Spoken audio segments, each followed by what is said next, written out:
Hello there, Hugh Rose here, artist, toy designer, and this is the 2-hour toy challenge and giveaway. Today what I'm going to be doing is making, or rather prototyping, a toy in 2 hours. There's a very strict 2-hour time limit on this, and then I'm going to be giving it away. The reason I'm doing this is because for various reasons it's become necessary for me to streamline my making process. Maybe see if there are any steps or any things that I'm going through during the process of making a toy that I can cut out to save time and save effort, and to really get some feedback on it and see what you guys think as the people who buy my work. So I'll be making a video of this and showing you the process. It might be of interest to you if you make toys. I'm going to be talking a bit about the technical process, the materials I use, and also my creative process, how I come up with ideas and things like that. And yeah, as I mentioned, I'll be giving this away. This is a really important part of this project, is I want to know what is important to you guys as the people who buy my work. So all you need to do to get one of these when it's finished is to send me a message or an email and tell me what you think of it. It's really as simple as that. I would really appreciate it if you could give both positive and negative feedback. Obviously tell me anything you like about it, if you like it, and also if there's any problems you have with it. For instance, if the finish isn't quite good enough, if there's any other kind of aesthetic issue you have with it, anything you would like to see improved, then I'd really like to hear that as well. And that is really all you have to do, and I'll send you one of these, and I would be very thankful for your feedback. So I think that's everything. I'm going to get down to it. So the timer is on. There she goes. It says 1 hour. I'm just going to have to do this twice because this timer doesn't do 2. And here I have in front of me a bunch of, this is polystyrene insulation. Obviously when you start making something creative, probably the first thing you're going to do is start sketching and roughly defining an idea or a direction you want the project to go into. And I really don't like doing that on paper, because at the end of the day we're dealing with a 3-dimensional medium here, and a sketch on paper, while it can be useful, it's never really going to give you a proper idea of what the toy is going to look like at the end, and you can trip yourself up. You can, on paper, you can draw things that make sense on paper, but when you try and sculpt it, when it's a real object, they don't work anymore, which is obviously a real problem. So my way of sketching is to use this insulation, which is very, very easy to work, very easy to carve it into shapes. And I just like to play with it, really, just mess around. I don't really have any preset idea of what I'm going to do. Obviously I'm an artist and I have some things in the back of my mind that kind of float around. So it might end up being one of those ideas, but this is generally how I like to start. I find it is a good way of coming up with ideas. And when you're playing with shapes, real shapes, you'll find that quite often you will come up with ideas that you would never have thought of if you were just sketching. So I think it's a good way to work. So I have a drawer here full of all my bits and bobs of offcuts. One of the advantages of making toys is you only need very small amounts of material to make them, because they're small, which is good. I used to be a carpenter. I used to build very big things, and that gets very expensive and takes up a lot of space. So I'm actually quite thankful now that I don't have to deal with any of those problems. So I'm going to just select out a couple of bits that might be useful. I'm thinking this is going to be sort of a human-ish character. And obviously this is going to be a sketch, so I'm going to play around with some shapes, and then ultimately I'll have to then copy that shape in a more durable material, most likely, if I'm going to make a mould of it. You probably could make a mould of this stuff, but because it is made up of closed cells that are full of air, you can encounter problems when you get to making the mould and using, I use a vacuum chamber to get all of the air bubbles out of my mould material, and this can cause distortions in your master, because the little cells of air will, what will they do under a vacuum? They will expand under a vacuum, and that will cause the material to bend. So I'm going to have to make this twice, but the advantage of this stuff is you can do that very quickly. You can make shapes and see what they look like. So here we are, I have something. It's not much, but it's something. So you can see it's kind of a human shape. I've made the head quite spherical. It's starting to look a little bit astronaut-like, maybe, which might be an interesting way to go. You can see, again, in the interest of just very quickly making something, I use pins. These are dressmaker's pins, just to attach the pieces together, just roughly, which means I can reposition them and mess around with them and get them in the position I want. So this, I mean, when you're doing this, you want to really be asking yourself, what do I like about it and what do I not like about it? I think I'm quite happy with the scale. Reasonably happy with the proportions. Maybe the head could be a little bit bigger. And at the moment I'm really just looking at very basic shapes. Hopefully I'll have time to add some detail. I'm actually getting really nervous already because 10 minutes have gone. Oh god, this could end up being a complete piece of shit. But anyway, onwards. Okay, I've made some progress. I got rid of the arms I had before, didn't like those at all. I've decided I want this guy to have kind of a relaxed posture. I'm definitely going with the astronaut idea. I'm quite liking that now. And I'm thinking this guy might be a Russian cosmonaut type fella. I'm looking at some images on my laptop at the moment and getting some ideas. Something I didn't mention before is I use one of these to carve the foam. This is just one of those utility knives. Usually you use it like this, but if you push the blade all the way out and you're careful not to snap it, you can carve the material with a sort of slicing motion very quickly. So yeah, swap the arms there. I've cut this sort of slot into the head, so it's like an open-faced helmet. Again, bear in mind this is very, very rough. I'm just trying to get my head around what this is going to be and roughly what it's going to look like. And I've also made, I want him to have like a long neck or a section that connects the helmet to the body, that kind of slopes down and makes him look like he doesn't have shoulders. I thought that would, I don't know why, I've never really tried to explain these ideas to anyone before, but that's what I want to do. And yeah, it's looking alright. I've also just got my glue gun out. I have one of these Stanley ones. They're actually really cheap, and they work really well, and I have it set to a low temperature. That's really important when you're sticking this stuff, because if it's on a high temperature it will melt. Obviously you don't want that. I think that's it. Okay, another update here. I have this, and I'm actually feeling quite pleased with it. A couple of things to mention at this point. This is starting to look a lot like a Muju piece. This happens all the time. Oh, by the way, you should check out Muju. They're really good. They're British artists. I met them at ToyCon this year. But this often happens when you're making something. It will start to look like something that you've seen that someone else has made. And the only thing to do at that point is to try and think about how your piece is going to be different to theirs and how you're going to differentiate yourself from it. So I'm already trying to start to think of ideas of how I could do that. I'm thinking it's going to be in whatever paintwork. I'm thinking I'd quite like to do, thinking this is a Russian cosmonaut, I'd quite like to do a face in there that is like a little bit Soviet style. I'm thinking like the Obey Giant posters, you know, the Big Brother sort of looking face, with quite a benevolent sort of expression. I thought that would look quite interesting. Obviously I'm trying to keep any paintwork to an absolute minimum because it's going to take time, and I won't get it done in the 2 hours, but I think that might be quite cool. Maybe able to just cast this whole thing in grey and then just add some paint to the face. I'm not going to have time to sculpt that face, but it might actually look better if it's just painted onto a sort of flat thing. That might be more in keeping with that style I want to go for. And another little idea I had is on my laptop here, you can't see it, but I've got Pinterest open and Google Images. Whenever I think of something, for example the cosmonaut thing, I'm just looking up some images just to keep the visual feedback for my ideas going.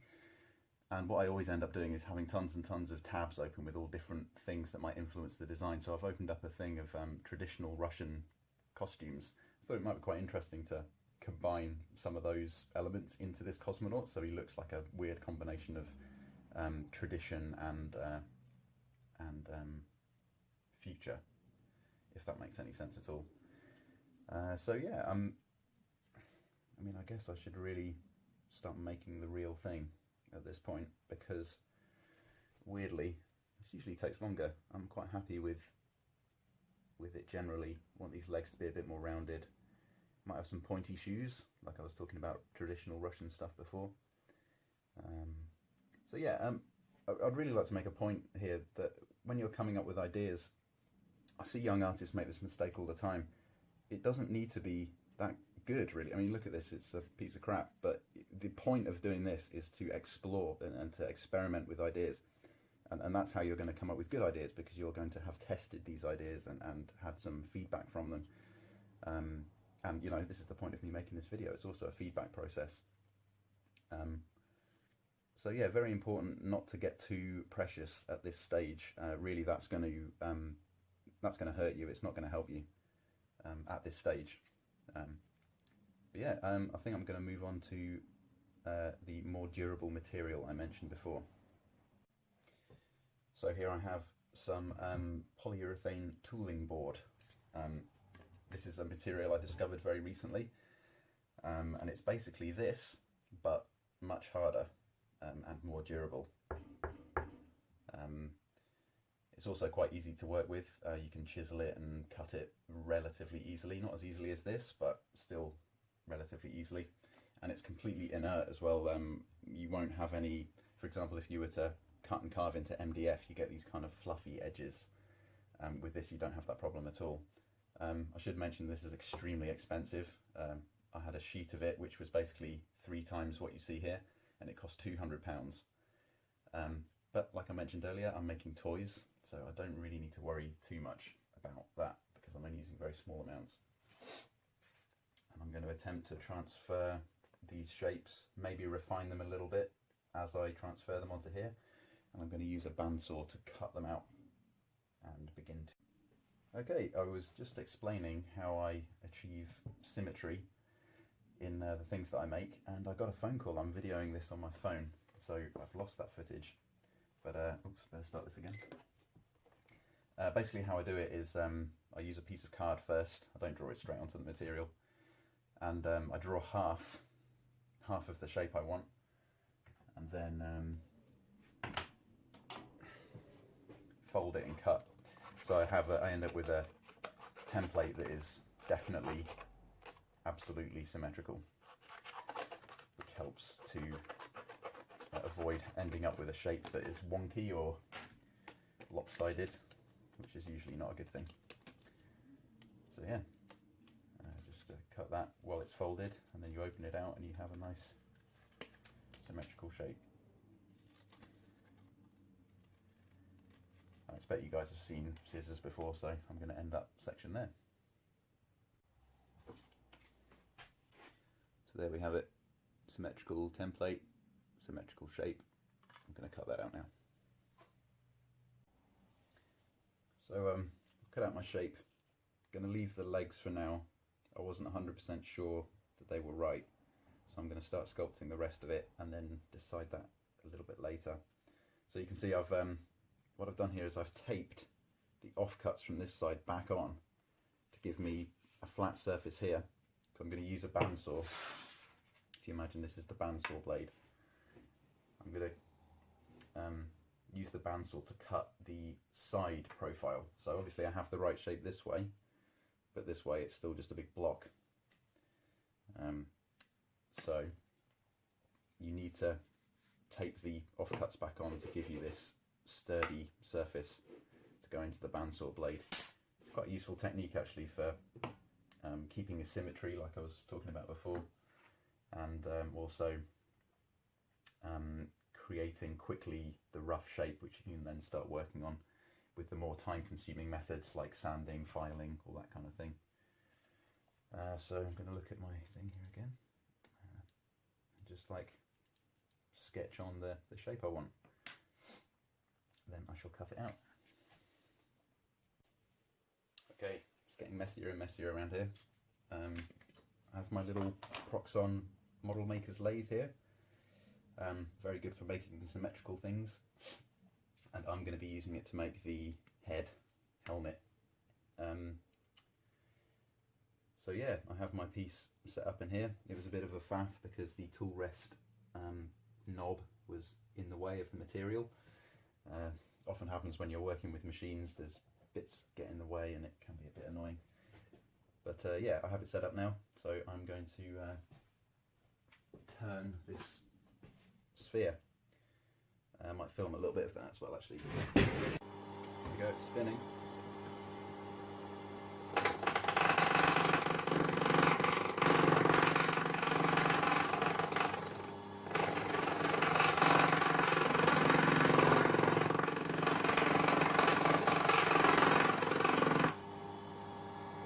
Okay, done on the lathe, I think.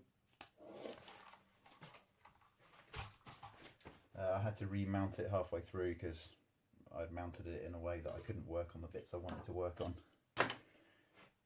Guess I was rushing a little bit. When you're using a machine, I guess it's good practice to make sure you can work on the piece as you want to right at the start. But I forgot. So here we have it.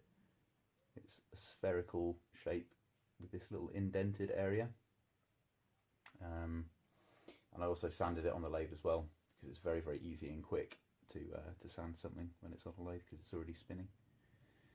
Obviously I need to cut this bit off.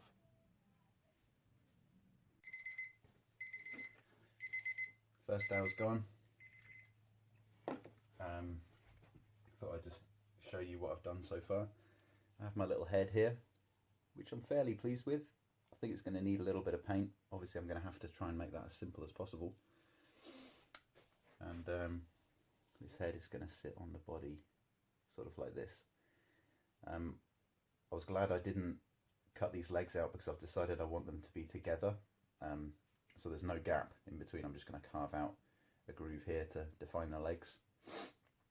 I thought I've been talking about a lot of technical stuff so far, so I thought I'd quickly talk about the creative process and what's going through my mind while I'm making this a little bit. Oh, by the way, you might have noticed that I've been pausing the time when I'm talking to you. I thought that's fair enough because I want a video at the end of this, and that's not part of the making process. So obviously I'm going for a cosmonaut. I'm kind of committed to that now.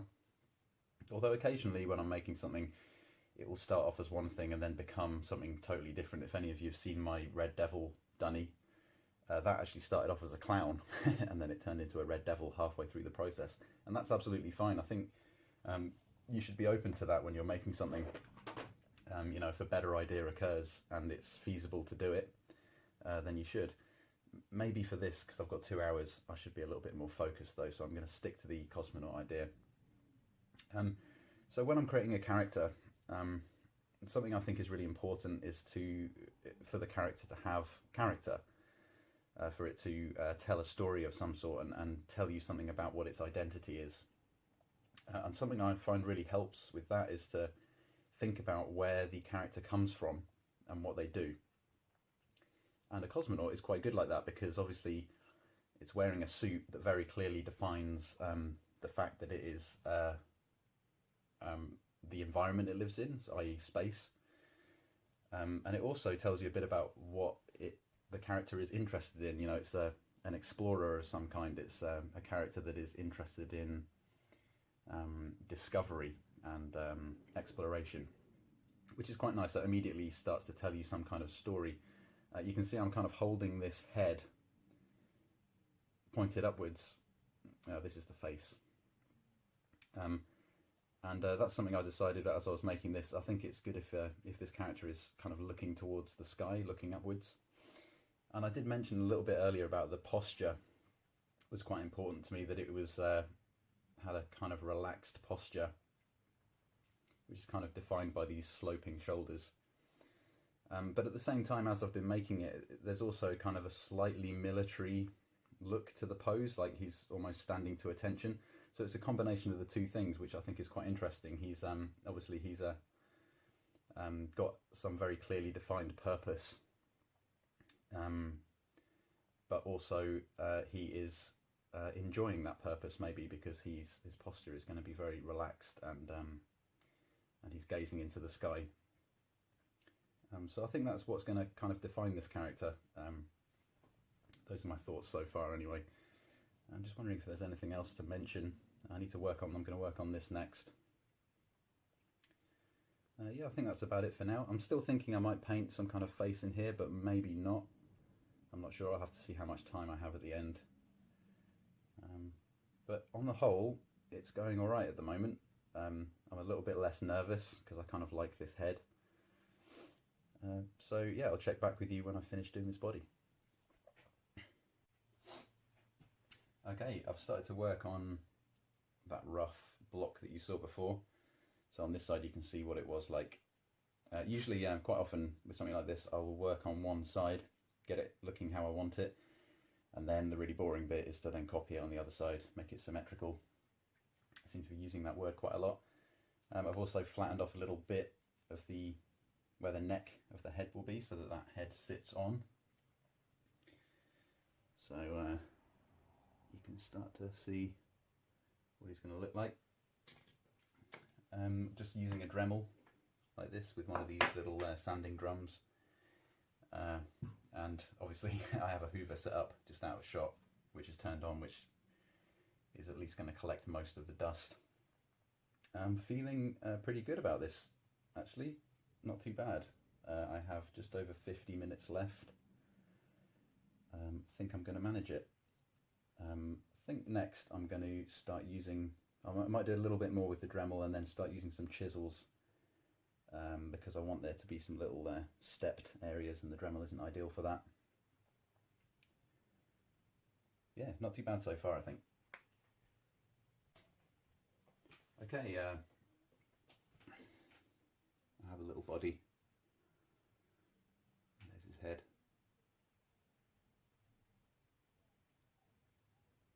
It is looking very Muju. So, how much time do I have? 40 minutes. I'm going to have to address that when I come to paint it and give it a bit more of its own identity. Be interested to know what you guys think, whether you think this is too Muju. But I'm quite pleased with it. I have come close to cutting myself several times because I'm rushing, but so far I'm in one piece. So what I'm going to do now is use a file, some various little bits of sandpaper to clean it up as much as I can. I think really most of the time this is the sticking point, is that I spend too much time cleaning up and being too obsessive about the final finish. And that is something I'd really be interested to hear your thoughts about. I think it's definitely going to end up rougher than I would like, but you know, how important is that to you, that it's a very, very clean sculpt? I'll be very interested to know. Just a quick thought while I'm working on this. I'm starting to use a piece of sandpaper to kind of clean this up, get rid of all the edges that I don't want, and smooth these shapes.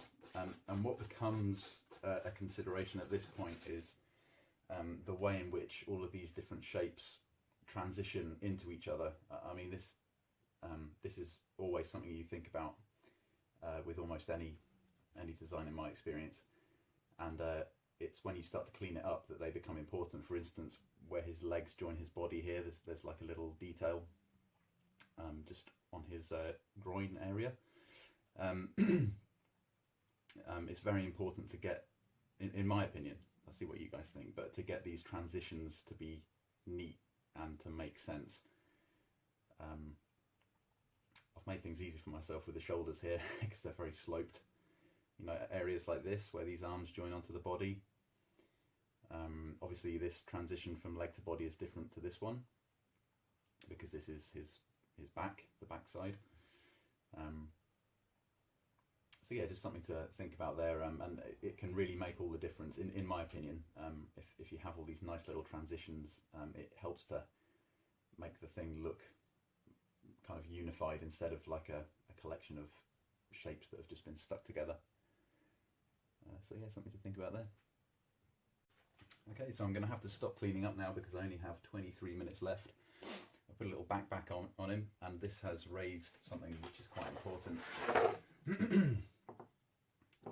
He doesn't stand up, although with his head he stands a little bit better, but still. So what I'm going to do is just sand the bottom of the feet so that it shifts his body forward slightly, and that should keep his balance. But yeah, that's something to be very aware of. Your toy needs to stand up, it can't fall over. Okay, I gave him some little shoes.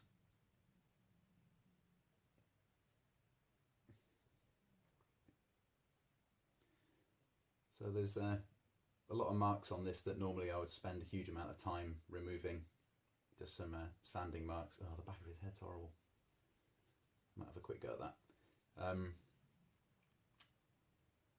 But the time says 18 minutes 49 seconds, so I'm going to have to leave it at that for sanding and cleaning up.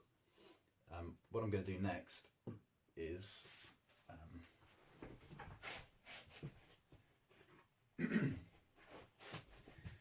give him a coat of this. This is called High Build Primer, also known as filler primer or spray putty, and it's a primer, spray paint, that lays onto the surface very, very thick, and hopefully this will fill in some of those little imperfections that I was worried about. Something that really annoys me that I'm not going to be able to address with this is that on some of these corners the corner is kind of chipped. I really hate that usually, and I do my best to remove things like that, but I don't have time, unfortunately. So almost there. So I have just under 20 minutes to come up with a paint job for this. That worries me quite a lot.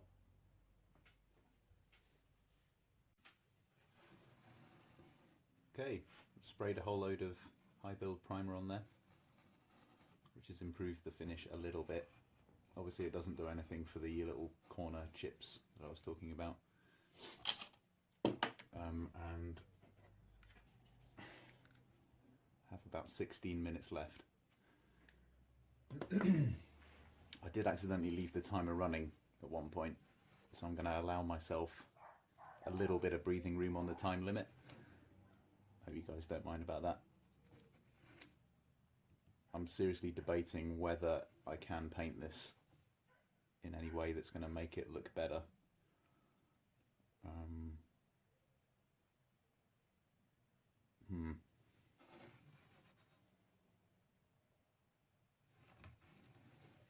Don't know.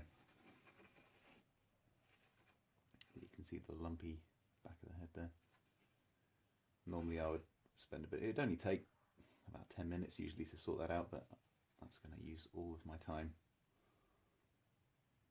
I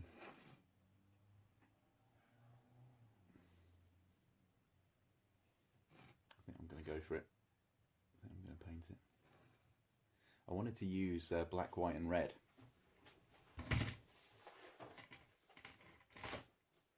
Oops, kick the tripod. Like Soviet sort of colours. Which I think is a good idea. The problem with red is that red paint never covers very well. So whenever you use red, orange is another one, yellow is another one, you end up having to put on loads and loads of coats of paint, which I don't have time to do, which is really annoying, because the two colours, along with black and white, I'd like to use are orange and red, the two best colours for an astronaut. So I think I'm going to have to use something different. Okay, I'm kind of just filming myself thinking at the moment, so I'm going to turn off. Time's up. Here's what I have so far.